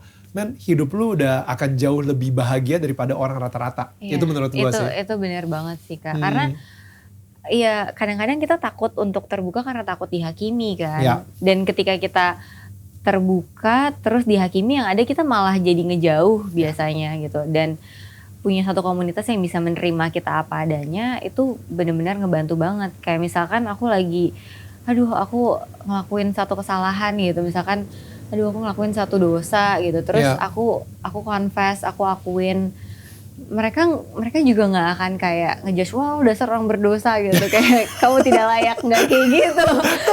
Kamu tahu nggak layak di mana? Di neraka. Iya, go to hell enggak. Tapi mereka malah yang thank you, udah being vulnerable, jujur, udah jujur. Gitu. Dan jangan pernah ngerasa nggak layak ya karena kamu lakuin ini gitu. Wow. Tuhan sayang sama kamu apapun yang kamu lakuin. Tapi di sini juga kamu juga tetap harus tahu kalau itu sebenarnya tidak menyenangkan hati Tuhan. Jadi jangan diulangin lagi yang kayak gitu loh. Tapi sama sekali nggak ngerasa, dan bahkan kadang-kadang mereka sharing pengalaman mereka yang serupa. Kayak iya dulu gue juga pernah kayak gini, emang berat banget, gue tahu gimana rasanya dan lain-lain. Jadi gimana ya rasanya, jadi tenang gitu. Jadi lu nggak sendirian. Iya nggak sendirian gitu ya. Semua orang juga pernah ngalamin yang gue alamin kok ternyata, dan emang berat kok. Jadi ya udah gitu. Dan sebenarnya itu sih gunanya komunitas ya. Gue ngerasain banget ketika gue ngelakuin sesuatu yang berdosa gitu, atau misalnya yang itulah ngerasa nggak layak gitu ya, itu biasanya gue umpetin di rahasia kegelapan gue ini, gue umpetin banget gitu kan, karena gue nggak pengen orang tahu, karena gue takut ketika nanti gue kasih tahu orang-orang nggak akan terima gue lagi apa adanya gitu kan, kayak oh ternyata Daniel orangnya kayak gini. Tapi here's the crazy thing about Tuhan itu kan terang ya. Jadi ketika kita keluarin rahasia kita yang kita pikir itu bisa menghancurkan image kita dan lain-lain, kita bawa ke terang, disitulah Tuhan bisa bekerja sih. You know, karena kalau misalnya di dalam kegelapan, justru si kegelapan itu yang akan terus mengintimidasi kita untuk bilang, well nanti kalau misalnya temen lu gak nerima lu lagi gimana? Kalau misalnya, nanti jangan sampai rahasia ini ketahuan lo sama ini. Dan lain-lain. Akhirnya Indian lu bakal berusaha taruh itu sampai lu gak bisa tidur kadang-kadang. Karena lu kayak takut banget ketahuan dan lain-lain. Cuman ketika lu bawa itu ke terang, dan tiba-tiba ada teman kita juga yang share masalah yang sama, dan lu ngerasa, oh wow. Dan gue yakin banget sih Tuhan akan ngirim orang-orang yang akan menerima lu apa adanya, dan mereka sendiri juga ternyata udah pernah ngelewatin hal tersebut gitu. Benar. Dan di situ akhirnya kita bisa sama-sama menguatkan sih. Iya, itu sih. I love that. I really love that. Kayak emang itu penting banget sih. Apalagi komunitas di saat pandemi ini yang I think kita harus lebih sering untuk bersosialisasi. Ya nggak sih? Yes, maybe we are physically distance, tapi jangan sampai kita social distancing sih. I think gitu. Secara sosial tuh justru harus deket banget. Kriteria jodohnya apa sih? Ini gue tanyain ke Misha juga. Semua kita tamu kita. Bagian itu aku belum lihat tuh. Belum nonton deh ya. Ya udah. Sekarang kita lihat. Kita cocokin aja nih. Okay. What is like, gak tau ya, lu sendiri juga sempat ngomong kalau misalnya lu dekat juga sama sama orang gitu dan lain-lain, dan hampir gue ngomong beberapa orang kayaknya enggak lah. Orang lah gitu ya. Lu deket sama orang dan yet at the same time apa sih yang lu cari di sebuah jodoh atau mungkin bahkan yang nanti suatu saat Tuhan siapkan untuk lu gitu? Yang aku cari ya, yang pasti aku pengennya kita tuh apa ya, kayak mungkin karena emang aku perempuan gitu ya, aku tuh pengen sosok pasangan aku ya benar-benar bisa jadi pemimpin gitu, dan bisa membimbing aku juga gitu, dan ya harus cinta Tuhan sih. Kayak tadi aku udah sempat sebutin juga gitu, kalau bisa cintanya sama Tuhan lebih dari cintanya sama aku gitu, dan satu value gitu yang pasti. Terus apa lagi ya? Sebenarnya cocok atau nyaman, dan itu aku juga nggak bisa kayak punya kriteria khusus juga dalam hal itu, karena ya bisa kayak tiba-tiba aku ngobrol sama orang, oh ya aku nyambung banget ya, mungkin dasarnya kalau misalkan kita punya satu value, akhirnya ngomongin hal apapun bisa jadi lebih nyambung juga gitu ya. Jadi ya mungkin itu sih yang paling penting ya dari pasangan. Ini karena cowok ya pasti harus bisa jadi leader, lebih yang dewasa gitu ya. Oke. Dan lu sendiri sempat doa gak sih sama Tuhan kali ini for your jodoh gitu? Sempat. Iya pasti sih. Tapi emang aku doain masalah ini nggak setiap hari, karena gak sedih seperti itu juga. You know? Don't worry, I'm not gonna judge you kayak gak tiap hari. No. Ya, tapi katanya harus didoain terus. Really? Nggak tahu sih. Enggak. Aku soalnya ngerasa juga, aku juga dari aku pribadi juga masih banyak hal yang aku perlu perbaikin gitu. Aku harus kayak mungkin aku nggak tahu apakah sekarang aku benar-benar udah jadi sosok yang utuh. Yang aku takutin adalah biasanya kalau misalkan aku udah cinta banget sama orang, akhirnya prioritasnya juga mulai geser. Yang tadinya prioritasin Tuhan jadi prioritasin dia gitu. Terus ya mungkin aku juga perlu untuk lebih dekat lagi sama Tuhan. Dan ya untuk masalah pasangan hidup ini ya berserah aja gitu sama Tuhan. Dan gue ngerasa kayak emang seharusnya lu gak pernah bisa mengharapkan kebahagiaan atau lu truly fulfilled, truly content gitu ya. Maksudnya karena lu mendapatkan pasangan yang ideal. Ya gak sih? Benar. Jadi kayak lu bayangin aja gitu. Kalau misalnya gue berharap banget suatu saat gue ketemu seseorang yang bisa membahagiakan gue. Gak bisa. Itu kata-kata yang egois banget gitu menurut gue. Karena lu bayangin kalau misalnya ada cowok yang sekarang ini lagi mikir hal yang sama. Suatu saat gue akan menemukan seorang perempuan yang akan membahagiakan hidup gue. Itu kan jadi kayak, kok tanggung jawab gue apa gitu untuk membahagiakan lo? Gue yang pengen dibahagiain. And it's very selfish gitu menurut gue. Benar. Pada akhirnya adalah ketika lu memasuki satu hubungan tersebut, lu udah bahagia dengan diri lu sendiri, dia udah bahagia dengan dirinya sendiri, dan ketika kalian bertemu, kalian itu benar-benar cuman mikirnya gimana caranya supaya gue bisa lebih membahagiakan dia. Tanpa ada ekspektasi bahwa dia harus membahagiakan gue. Kayak mengisi kekosongan yang ada di gue gitu ya. Biasanya kan kata-kata yang terlihat romantis kayak you complete me, padahal sebenarnya itu freaking Jerry Maguire, you know. Padahal enggak, harusnya enggak kayak gitu ya. Aku juga ngerasa aku tuh benar-benar harus jadi ya pribadi yang benar-benar konten dulu gitu sama diri aku sendiri gitu, dan benar-benar mungkin menggantungkan hanya diri aku atau kebahagiaan aku ya cuman dari Tuhan dan diri aku gitu. Jadi bukan dari orang lain gitu. Dan aku rasa juga kayaknya kalau misalkan aku belum jadi kayak gitu, aku juga apa sih yang mau gue kasih ke pasangan gue gitu. Kayak kalau gue belum jadi orang yang seperti itu, yang ada aku malah akan minta dia untuk mengisi yang masih kurang itu, dan jadi hubungannya juga gak akan berjalan dengan baik. Rasanya pasti gak enak gitu ya. Itu ada sempet waktu itu aku dengar khotbah juga tentang single gitu. Jadi dia memang kalau misalkan kayak kita bikin omelet atau ya bikin omelet lah, terus pakai 2 telur. Yang satu telurnya busuk kondisinya. Yeah. Terus bikin omelet pasti rasanya nggak enak gitu. Oh wow, that's so good. Iya kan, jadi iya kalau misalkan akunya juga belum konten, belum jadi pribadi yang utuh, nanti jalanin hubungan sama orang juga pasti hubungannya rasanya nggak enak. Bakal gitu. Bakal toxic juga buat dianya, buat akunya gitu. Ya jadi lebih baik aku fokus sama diri aku sendiri dulu untuk terus lebih dekat sama Tuhan. Yeah. So jadi sekarang ini the most important relationship buat lo adalah dengan Yesus gitu ya. Jadi lo benar-benar fokus banget mempunyai hubungan tersebut sehingga nanti siapapun yang datang ya udah itu hadiah dari Tuhan Yesus buat lo gitu ya. Alright, so balik lagi di masa pandemi ini dimana lo tadi udah ceritain sedikit dan gue sendiri juga penasaran karena Misha sempat mimpi didatengin Tuhan dan ini kedua kalinya dia didatengin Tuhan katanya. Dan abis itu tiba-tiba Tuhan bilang ada yang mau ngomong nih sama lo. Muncullah Mila. Hai. Dan dia kayak ngapain kamu di sini gitu kan. Udah lama gak ketemu, udah lama gak ngobrol, muncul juga dia di mimpi gue gitu ya. Dia nge-stalk gue banget ini.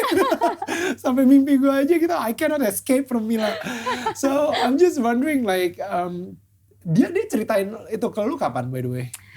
Ceritainnya itu kayaknya setelah dia mimpi sih, kayak mungkin gak lama setelah itu. Okay. So that was like the beginning of the year ya, kayak bulan Maret Aprilan gitu ya. Yep. Hubungan kalian saat itu gimana? Udah nyantai, udah casual lah ya? Udah kita udah baik banget hubungannya, tapi ya kita juga nggak yang temenan banget yang kita ngobrol setiap saat juga gitu. Right. Tapi ya kita udah udah ibaratnya udah sama-sama, aku juga udah sempet telepon dia minta maaf dan lain-lain gitu. Jadi ya udah. Oh, lu yang minta maaf atau? Jadi waktu itu. Oh iya, dia ceritain juga tuh ya. Dia minta maaf duluan, abis itu. Aku nggak tahu deh dia minta maaf duluan apa aku duluan. Tapi. Ya. Tapi intinya kita udah berdamai. Iya. Kita, ya memang pada saat kita putus juga kita. It was a bad breakup ya. Enggak juga sih, actually. Kayak sebenarnya kita putusnya tuh kayak ngobrol gitu. Kayak menurut aku gini. Kayaknya aku harus belajar sesuatu, harus gini. Pokoknya kita ngobrol gitu. Tapi emang mungkin di Misha-nya mungkin rasakannya beda gitu ya. Tapi aku tahu juga gitu kalau banyak lah kesalahan yang aku lakuin selama aku sama Misha gitu. Dan aku harus minta maaf lagi sama dia yang bener-bener. Karena sebelumnya mungkin udah, tapi ya pada saat itu aku juga selain minta maaf ke Misha juga sebenarnya beberapa orang kayak ke mamahku, ada beberapa orang yang aku minta maaf kalau selama ini aku punya sikap yang kurang baik lah intinya atau melakukan kesalahan-kesalahan. Itu kalau nggak salah baru awal tahun ini juga kan? Iya. Nah, and that's the thing, si Misha sendiri juga cerita sih kemarin itu. Makanya kalau misalnya kalian nggak tahu, boleh ditonton loh dari dia juga minta maaf sama orang-orang ya. Yes, betul. Tapi yang lebih sebenarnya dia bilang gini nih ya, sebenarnya kita udah tahun lalu atau beberapa tahun yang lalu itu say sorry dan lain-lain gitu ya. Dan kalau misalnya dari gue udah benar-benar kayak minta maaf dan memaafkan juga dan lain-lain. Tapi awal tahun ini kayaknya Mila pas nelfon gue untuk minta maaf, itu beda tuh rasanya. That's what he said, right? Itu beda. Something different, something change gitu. Jadi ada yang berubah juga dari Mila dan saat itu juga mungkin dia bisa ngerasain kalau misalnya lu lagi deket sama Tuhan dan lu minta maafnya justru bukan lagi Mila nih. I think your spirit gitu. Maksudnya is asking for the forgiveness kayak gitu. Yeah. Apa yang berubah sebenarnya? Apa ya? Mungkin yang dulu-dulu tuh aku minta maaf, tapi misalnya minta maaf setelah aku melakukan kesalahan, tapi juga aku masih ada ngerasa kalau iya gue minta maaf, tapi gue juga kayak gini mungkin ada sebabnya loh gitu. Kayak jadi masih masih kayak gitu. Tapi mungkin di minta maaf yang terakhir itu aku benar-benar udah nggak mau mikirin apapun yang dia lakukan atau apa sih yang bikin gue jadi kayak gitu. Tapi aku benar-benar fokus ke ya apapun yang terjadi aku udah melakukan satu hal yang salah, aku bikin Misha ngerasa gak nyaman, aku bikin Misha ngerasa sedih, melewati hal-hal yang berat juga di hidupnya gitu. Dan aku minta maaf karena Misha akhirnya harus merasakan hal itu mungkin karena aku gitu. Itu sih mungkin aku udah nggak mau ngerasa, udah nggak mau ada justifying lagi. Aku udah benar-benar udah kayak gue salah, gue minta maaf gitu. Susah gak sih minta maaf ke orang? Susah. Kayak buat lu itu kayak cukup struggle gitu, cukup effort gitu ya. Susah. Prosesnya gimana sampai lu akhirnya bisa minta maaf? Kayaknya lu harus merendahkan hati lu banget. Lu kayak, mungkin ada rasa ketakutan, aduh gila nanti dia ngomongin gue kayak gimana nih kalau misalnya gue minta maaf gitu kan. Iya, biasanya ketakutannya tuh kalau kita minta maaf, orang yang dimintain maaf akan ngerasa dia bener, gue salah gitu kan. Banget. Kadang-kadang kita suka ya gitu, kayak ngerasa gue salah tapi lu juga ada salahnya, lo jangan sampai lupa gitu kan. jadi ya mungkin itu yang apa sih yang bikin berat tuh kadang-kadang gitu. Gengsi gitu gengsi gitu. Pride. Yeah. Pride. Wah tapi itu kan juga dosa nomor 1 tuh kayaknya ya, pride. Jadi aduh gak boleh Mila, gak boleh ngerasa kayak gitu. Harus ya aku sebenarnya untuk ke Misha pada saat itu aku nggak tahu kenapa aku ngerasa nggak sesusah itu untuk minta maaf. Tapi aku sempat minta maaf ke mamaku juga, yang itu rasa gengsi banget karena hubungan aku sama mamaku tuh kayak love hate relationship gitu ya. Kita suka sering banget berantem, tapi ya tau lah kita sama-sama sayang. Karena aku udah cuma tinggal berdua doang nih sama mama, tuh sering banget sama mama gitu. Jadi aku tuh pada saat itu aku tahu aku harus minta maaf sama mama untuk hal-hal yang aku lakuin. Kadang-kadang aku suka lupa say thank you kalau mamaku ngelakuin sesuatu buat aku. Aku suka mungkin kurang respect sama mama. Aku belum sepenuhnya bisa jujur sama mama atas semua yang aku udah lakuin atau aku lewatin gitu. Jadi iya banyak juga kesalahan yang aku lakuin dan aku berat banget waktu itu untuk bilang maaf ke mama. Bahkan untuk ngomong I love you ke mama aja itu tuh susah banget karena kita kayak aku sih sebenarnya bukan mamaku. Aku tuh di rumah tuh yang emang kayak anak paling kecil cewek, tapi aku tuh dingin gitu loh orangnya. Aku kayak disayang-sayang tuh aku kayak gitu. Meh gitu. Sedangkan mamaku yang kayak aduh anak aku gitu, kayak sayang I love you gitu. Aku kayak aku udah gede gitu. Ya itu sih, jadi kayak justru waktu itu minta maaf ke mamaku lebih berat. Tapi ya akhirnya yang ke Misha juga aku seneng banget aku bisa ngelakuin itu. Karena setelah itu hubungannya jadi lebih baik lagi sama Misha. Jadi kita sama nyokap juga dong pasti sama mama juga. Jadi kayak menurut aku penting banget sih untuk kita tuh bisa menurunkan ego kita dan mengakui kesalahan kita, minta maaf supaya hubungan kita sama orang itu jadi jauh lebih baik gitu. Aku sama Misha mungkin sebelumnya udah baik-baik aja, tapi kita belum jadi temen yang bisa saling support gitu. Jadi masih ada rasa kalau ketemu tuh hai gimana sih apa kabar, tapi kayak nggak tahu sih, masih kayak ada temboknya gitu loh. Dan aku juga ngerasa Misha juga masih yang kayak gue harus ngapain ya, gue awkward gitu ya, masih kayak gitu. Nah setelah itu kita udah bisa cerita, dia bisa cerita tentang kondisinya dia saat itu, dia sharing tentang gimana dia ke keluarganya sekarang, gitu, hal-hal yang Tuhan kerjakan di kehidupan dia gitu, dia bisa sharing itu dan aku juga bisa kayak gitu. Jadi kita jadi baik banget hubungannya sekarang gitu. Tapi yang gue penasaran adalah what sparks it? Kayak apa sih yang membuat lu jadi pengen minta maaf sama nyokap, pengen minta maaf sama Misha dan beberapa orang-orang di sekitar lu juga gitu? Iya, sebenarnya karena aku belajar tentang pertobatan sih. Jadi pada saat kita memutuskan untuk bertobat, kan berarti kan kita harus berdamai juga sama orang-orang yang pernah kita sakitin gitu, berdamai sama diri kita sendiri juga gitu.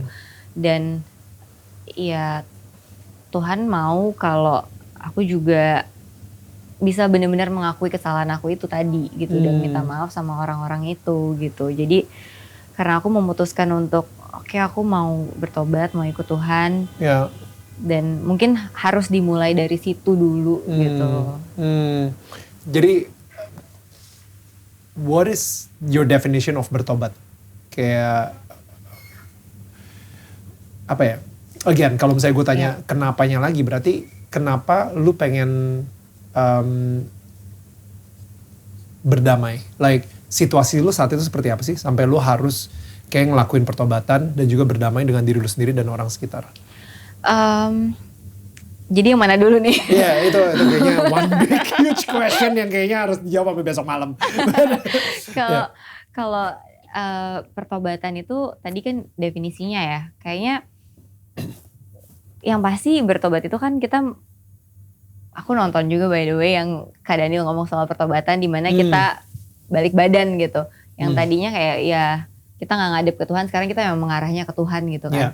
Nah, ketika kita udah mengarah ke Tuhan, kita mau ikutin apa yang Tuhan mau kan, berarti kita mau hidup kita tuh maunya ya sesuai sama kehendak Tuhan, sesuai sama apa sih yang menyenangkan hati Tuhan gitu.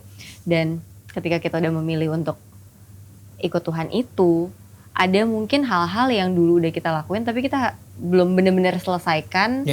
Dan kenapa aku jadi pengen melakukan itu semua, minta maaf dan lain-lain ya karena aku benar-benar pengen udah nggak ada hal-hal yang mengganggu aku lagi dari masa lalu gitu. Jadi aku pengen punya hubungan yang baik juga sama orang-orang di sekitar aku, sama orang-orang yang mungkin pernah aku sakitin, aku juga pengen punya hubungan baik sama mereka gitu. Dan penting banget sih karena nggak bisa aku bilang atau aku ngerasa ya udahlah dia udah maafin, tapi kayak menurut aku ya nggak tahu ya, aku ngerasa Tuhan pengennya juga kita bukan cuma sekedar ya udah kayak dia udah maafin ya, gue dulu juga udah minta maaf, kayak kalau ketemu baik-baik aja, tapi emang ya nggak, mungkin Tuhan juga nggak pengen cuman sampai situ, tapi gimana kayak akhirnya kita juga tetap bisa berteman, saling support, tetap saling mengasihi. Karena gimana caranya bisa mengasihi ya kalau misalkan ya setiap ketemu ngomong awkward gitu kan. Tuhan juga mungkin itu sih ya mau supaya kita tetap saling mengasihi. Jadi walaupun hubungannya udah bukan pacar lagi gitu. Tapi I don't know why. Like I just felt kayak I told her gitu. Mimpinya adalah Misha didatengin Tuhan tuh kedua kali, tapi Tuhan kali ini nggak ngomong, dia cuma bilang, ini ada orang yang ngomong sama lo. Mila keluar, Mila bilang jangan lupa janjinya. Jangan lupa janji kamu untuk Tuhan gitu kan kalau nggak salah. Oh enggak, Tuhan pertama bilang actually Tuhan ngomong di situ. Tuhan bilang kayak kamu cuma bisa dengernya sama Mila aja. Kayak gitu. Dan atau kamu cuma bisa dengerin sama si orang ini gitu. Dan akhirnya lo keluar, lo ngomong, ingat gak janji kamu sama Tuhan kayak gitu. Udah cuma gitu aja. Itu yang gue inget ya kalau gak salah ya. Bisa kita flashback lagi sih. Tapi what do you think? What do you think the meaning behind that? Dan kenapa ada lo di situ? Iya, aku nggak tahu sebenarnya sih. Pernah diomongin nggak di date? Nggak pernah. Oke. Kita nggak pernah bahas itu. Cuman karena di situ kan kayaknya Tuhan bilang kalau ya karena Misha cuma mau dengernya sama dia gitu kan. Ya mungkin tanpa Misha sadarin kalau aku itu orang yang cukup bisa ngasih pengaruh mungkin buat dia gitu, kayak dari dulu memang pada saat kita pacaran, Misha tuh orangnya hatinya tuh lembut banget gitu. Jadi sebenarnya apa yang aku kasih tahu tuh dia bisa terima, walaupun mungkin dia belum ngerti tapi dia lakuin aja gitu. Jadi ya mungkin itu kali. Jadi tanpa dia sadarin sebenarnya kalau misalkan aku ngomong sesuatu sama dia atau aku ngingetin dia tentang gimana janji dia sama Tuhan apa sih untuk lebih dekat lagi, mungkin dia akan lebih tergerak gitu mungkin. Tapi aku nggak tahu juga karena saat itu kan aku juga udah jarang berhubungan sama Misha gitu. Jadi Dan aku gak ngerasa Tuhan suruh aku ngomong sama Misha gitu. Kayak iya pada saat itu Tuhan cuman suruh minta maaf aja gitu kan. Jadi aku nggak tahu apa sih yang harus aku sampaikan sama Misha. Dan pada saat itu Misha juga udah mulai belajar banyak lah tentang firman Tuhan, jauh lebih banyak daripada pas sama aku gitu ya. Dia udah bertumbuh banget gitu. Jadi kadang-kadang malah aku ngerasa Misha sekarang jadi lebih apa ya, lebih dekat kali atau lebih rohani gitu terlihatnya dibandingin aku gitu. Aku malah ngerasanya kayak gitu, malah kayak jadi aku yang bisa belajar dari dia juga gitu. Jadi sebenarnya aku nggak ngerti kenapa Tuhan di situ suruh aku. Tapi mungkin itu cuma alam bawah sadar Misha yang ngerasa Mila bisa ngasih tahu gue gitu kali ya. Okay, that's it. I think so. No more? Okay, that's it. Apalagi? I don't know. Iya kayaknya gitu deh. Iya sih. Sejauh ini. Tunggu. Terawang lebih dalam lagi Mila. Iya. Wow, itu sih. Dan mungkin ya karena sekarang hubungan sama Misha jadi lebih baik kan, kita jadi kemarin kita ketemu juga, kita bisa ngobrol banyak gitu ya. Mungkin yang tadinya hubungan kita tuh benar-benar udah ya dari pacaran terus udah jauh banget.